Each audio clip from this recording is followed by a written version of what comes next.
Headlines brought to you by Chitale बंधू।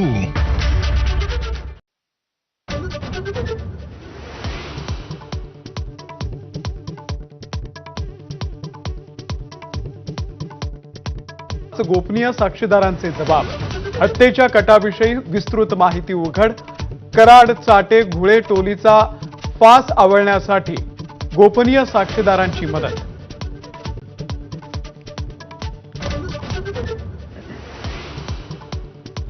मस्साजोगमधून काँग्रेसच्या सद्भावना रॅलीला सुरुवात, प्रदेश अध्यक्ष हर्षवर्धन सपकाळ यांच्यासह देशमुख कुटुंबीय रॅलीमध्ये सहभागी।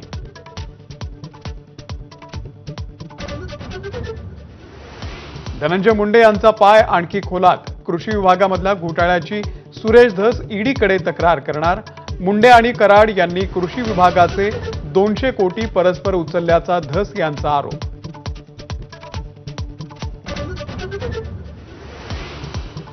आशिष शेलारांसाठी चक्क तुळजाभवानीचे अभिषेक थांबवले, मंदिर पाहणीसाठी मंदिरात पोहोचले तेव्हा सुरू होते भाविकांचे बुकिंग केलेले अभिषेक, भक्तांमध्ये नाराजीचा सूर।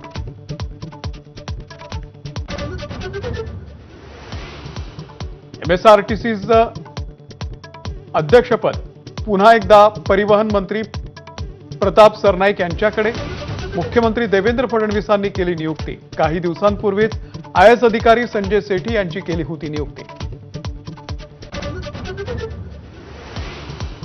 औरंगजेबाच्या कबरीवरून आता राज्यामध्ये वादळ निर्माण होण्याची शक्यता, कबर उखडून टाकण्यासंदर्भात खासदार उदयनराजे, मंत्री नितेश राणे यांची वक्तव्य, तर हिंदू जनजागृती समितीचा देखभाल निधीवरती आक्षेप।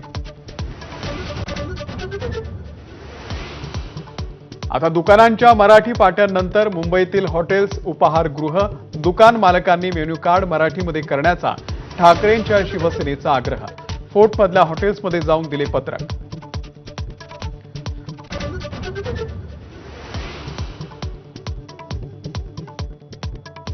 पुण्यामध्ये मद्यधुंद तरुणाचे रस्त्यावरती अश्लील चाळे, शास्त्री चौकामधील संतापजनक प्रकार।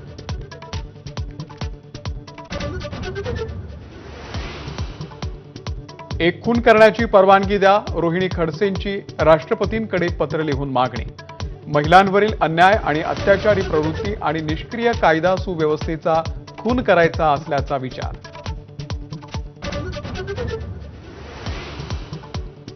जागतिक महिला दिनानिमित्तानं विविध कार्यक्रमांची रेलचेल, कालपासून लाडकी बहीण योजनेच्या लाभार्थ्यांना हप्ता देण्यास सुरुवात।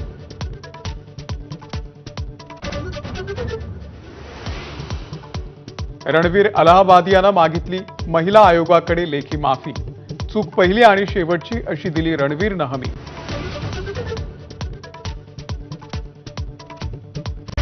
Headlines brought to you by Chitale बंधू।